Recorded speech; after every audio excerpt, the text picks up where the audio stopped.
Hey everyone, it's Yasmine and I'm back here with a follow-up to the thesis video that I made earlier.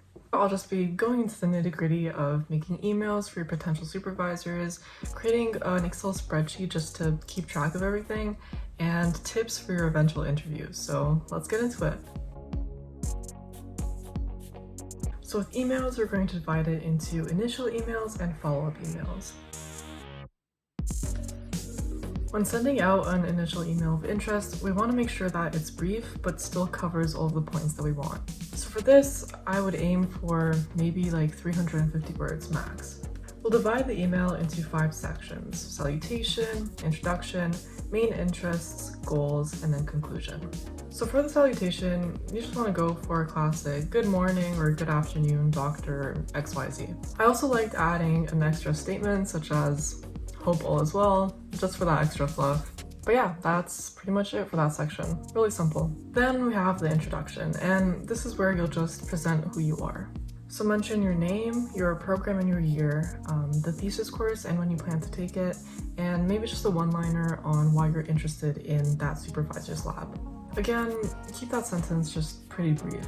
Now to the more key segment, the main interests. In this section, you're going to need to do a bit of research on the supervisor's work and point out 1 or 2 things that particularly interested you. Feel free to be really specific. It just shows that you really put in that time to figure it out. You can even ask questions about certain points just to show how interested you are. This part will probably be the longest of the email, but still try to keep it around 120 words. Then we have goals, which is where you'll state what exactly you hope to gain from that lab and why exactly you're a good candidate. You can mention things such as how it might help you gain hands-on experience in the lab, how the goals and ideas of that lab align with yours, stuff like that. Lastly, we have the conclusion, which is where you'll mention that you've attached the CV, the unofficial transcript, and the thesis outline to your email. Make sure to actually attach these. Also give a closing statement that just summarizes your interest for the lab, and end off with looking forward to hearing from you or best regards and then your name. So that's it, that's your email. Now, if you don't get a response from your initial email after about a week, I think it's time to send the follow-up email. This is only a brief summary of your first one, so I'd say keep it somewhere around 220 words.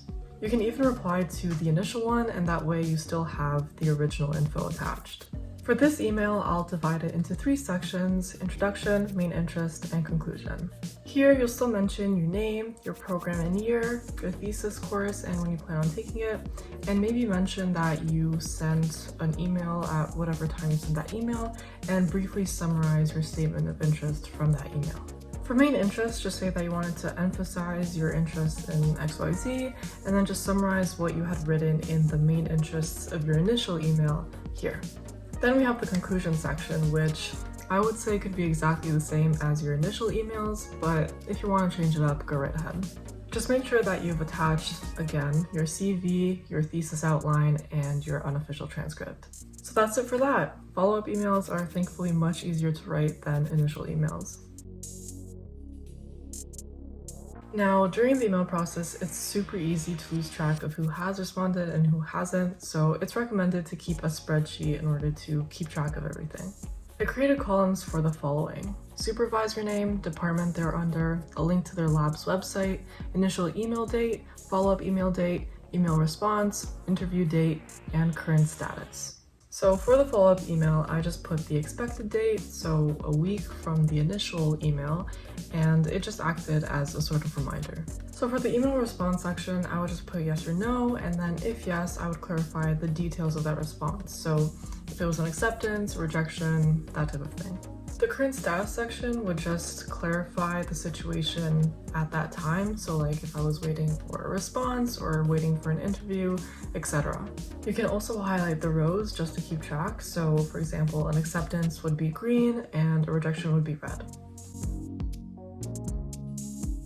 And finally, this brings us down to the interviews. Now, each supervisor and their team would have general things that they might want to focus on, but overall, I think it's really important to just be very familiar with the supervisor's work.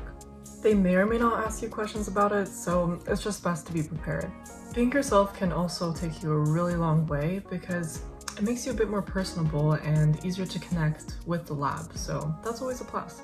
And finally, confidence. If you can confidently show how great of a candidate you are for the lab, then that just gives them more of a reason to believe it.